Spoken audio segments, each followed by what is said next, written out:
বেছামাৰী নৱজাগৰণ বিদ্যাপীঠৰ 10ম শ্ৰেণীৰ বিদায় সভা। নগাঁও জিলাৰ ঢিঙৰ বেছামাৰীস্থিত নৱজাগৰণ বিদ্যাপীঠৰ 10ম শ্ৰেণীৰ বিদায় সভা তথা 2024-25 বৰ্ষৰ বছৰিকীয়া সাংস্কৃতিক অনুষ্ঠানটো আজিৰে পৰা 3দিনীয়া কাৰ্যসূচীৰে আৰম্ভ হয়। আজিৰ কাৰ্যসূচী অনুসৰি পুৱা 9 বজাত বিদ্যালয়ৰ পতাকা উত্তোলন, 9:30 বজাত বন্তি প্ৰজ্বলন, 10 বজাত বৃক্ষৰোপণ আৰু 12 বজাত মুকলি সভা আৰম্ভ হয়। প্ৰাক্তন প্ৰধান শিক্ষয়িত্ৰী কৃষ্ণা হাজৰিকাৰ সভাপতিত্বত অনুষ্ঠিত হোৱা মুকলি সভাখনত নগাঁও মহাবিদ্যালয়ৰ শিক্ষা বিভাগৰ প্ৰবক্তা ডক্টৰ প্ৰশান্ত খনিকৰে 10ম শ্ৰেণীৰ পৰা বিদায় লোৱা প্ৰতিজন ছাত্ৰ-ছাত্ৰীক পৰীক্ষাত সুখ্যাতিৰে উত্তীৰ্ণ হৈ বিদ্যালয়খনৰ লগতে বেছামাৰী অঞ্চললৈ গৌৰৱ কঢ়িয়াই আনিবলৈ আহ্বান জনায়। আজিৰ এই বিদায় সভাখনত আহোমগাঁও আৰক্ষী পহৰা চকীৰ ভাৰপ্ৰাপ্ত বিষয়া এছ.চি. দত্তই প্ৰতিজন ছাত্ৰ-ছাত্ৰীক নিচাজাতীয় দ্ৰব্যৰ পৰা আঁতৰত থাকি এজন সুনাগৰিক হৈ সমাজখনৰ লগতে অঞ্চলটোক আগুৱাই লৈ যাবলৈ আহ্বান জনায়। আজিৰ এই বিদায় সভাখনত বেছামাৰী গাঁও পঞ্চায়তৰ প্ৰাক্তন সভাপতি হিফজুৰ ৰহমান, বেছামাৰী জিলা পৰিষদৰ প্ৰাৰ্থিত্ব প্ৰত্যাশী মতিবুৰ ৰহমান উৰ্ফে ৰাজু, নগাঁও জিলা পৰিষদৰ প্ৰাক্তন সভাপতি হাইদৰ আলীৰ লগতে বিদ্যালয়খনৰ শিক্ষক-শিক্ষয়িত্ৰী আৰু ছাত্ৰ-ছাত্ৰীসকল উপস্থিত আছিল। অহা 9 ডিচেম্বৰত সাংস্কৃতিক অনুষ্ঠান আৰু 10 ডিচেম্বৰত ছাত্ৰ-ছাত্ৰীসকলৰ দ্বাৰা আয়োজিত প্ৰীতিভোজ অনুষ্ঠিত হ'ব বুলি বিদ্যালয়খনৰ অধ্যক্ষ ৰকিবুৰ ৰহমানে আজি এডল সাংবাদিকক জানিবলৈ দিয়ে। টুকটুকিৰ পৰা আনাৰুল হকৰ ৰিপৰ্ট, টাইমছ অসম 24।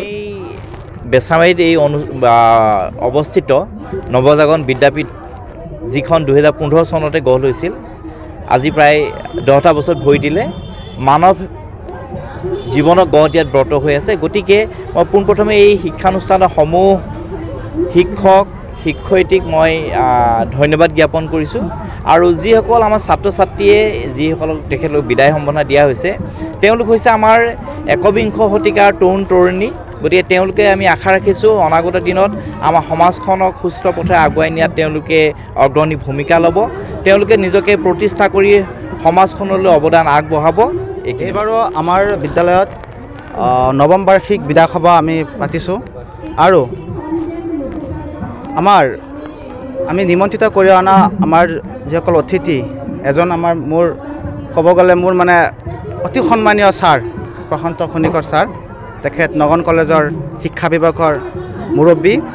তেখেত ইমান টাইম অতিবাহিত কৰি আমাৰ মাজত আহি পেলাই উপস্থিত হৈছে, তাৰ কাৰণে ছাৰক মোৰ তৰফৰ পৰা আন্তৰিকতাৰে আজি ধন্যবাদ জনাইছোঁ। লগতে আপোনালোকে সাংবাদিক বন্ধুসকল আহি পেলাই আমাৰ লগত সহযোগিতা কৰিছে, আমিও আপোনালোকক যথেষ্ট ধন্যবাদ জ্ঞাপন কৰিছোঁ।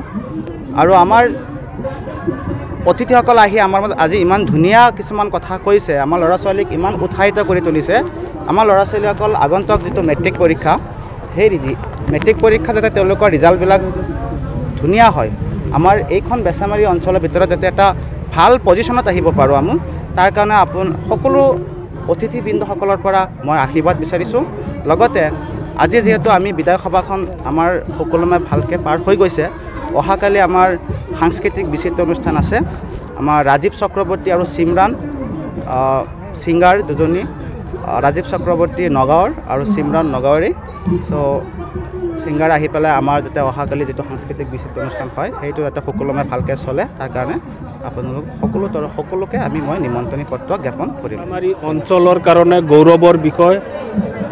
বেছামাৰী নৱজাগৰণ বিদ্যাপীঠে আজি যি বিদায়ী সভা আয়োজন কৰি আমাক মাতি আনি যিখিনি আপ্যায়ন কৰিছে, আমি সঁচাকৈ বেছামাৰী নৱজাগৰণ বিদ্যাপীঠৰ সন্মানীয় অধ্যক্ষ ৰাকিবুৰ ৰহমান চাহাবক আন্তৰিক ধন্যবাদ জনাইছোঁ। ইমান ধুনীয়াকৈ, ইমান পৰিপাটিকৈ, ইমান সুন্দৰকৈ স্কুলখনৰ যে বিদায়ী সভা পাতিব পাৰিছে, তাৰ কাৰণে আমি সঁচাকৈ ৰাকিবুৰ ছাৰক আমি ধন্যবাদ জনাইছোঁ।